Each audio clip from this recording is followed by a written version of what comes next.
Well, Niranjan, we are into the fifth phase now, and this is a high-profile constituency, Saran, where Rajiv Pratap Rudy, the former union minister and the present MP from Saran, is contesting against Rohini Acharya, the daughter of Lalu Yadav, riding high on the sentiments of having donated kidney to her father in Singapore.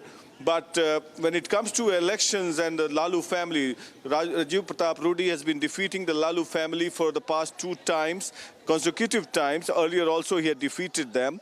But it comes to the polarization of caste-based politics as well as the voting pattern on the issue of Narendra Modi. Narendra Modi has a huge segment over here, as well as the polarization of caste, the upper caste and the Yadavs on the other side. So when the Yadavs polarize, the other caste also polarize. That's what we have witnessed here in this particular constituency on a large number. And while I was coming on the way to this particular booth, I was speaking to a lot of EBC voters, and I could sense the mood of the EBC voters, which way they are going, and they're massively going towards the BJP, and that too in favor of Narendra Modi because of the ration scheme. That's what they're talking about.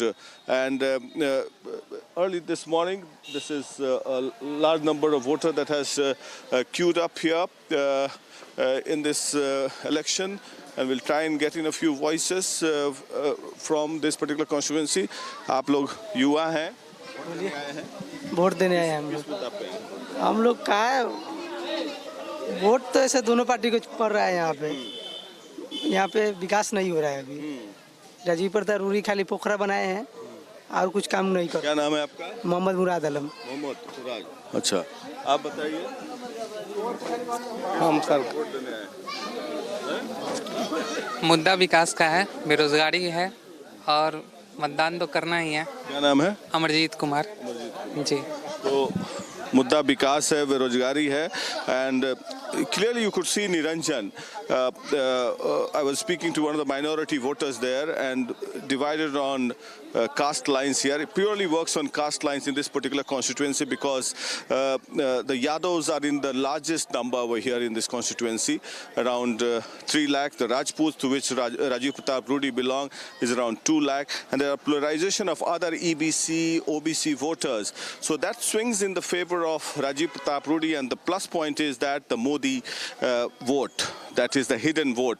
So we'll have to wait and watch, but Rohini Acharya is riding high on sentiments. The other important constituency that is going to the poll today is Chirag Paswan, contesting from Hajipur, the traditional seat of his father Ramvilas Paswan, from where he created a world record that was registered in the Guinness Book of World Record in 1977, and he was hell-bent on contesting from Hajipur, not leaving it for Pasupati Paras, who had earlier contested when Ramvilas Paswan was alive, and BJP had no option but to budge to Chirag Paswan. That's another important constituency.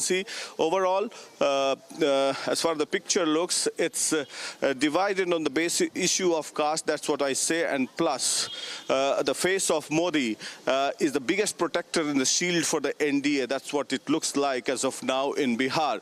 So there are a lot of hidden votes, and the opposition, I understand, is talking about Modi being defeated, but it's a silent way for Narendra Modi, what it looks like. Back to you. Right, Prakash, stay with us. We'll go across to Gursimran. Gursimran, how do you see the political battle playing out over there? We know, of course, the key issues for the voter are that the Kashmiri Pandits want to be rehabilitated, and the second issue being unemployment. What are the other key issues that the people are going to vote for?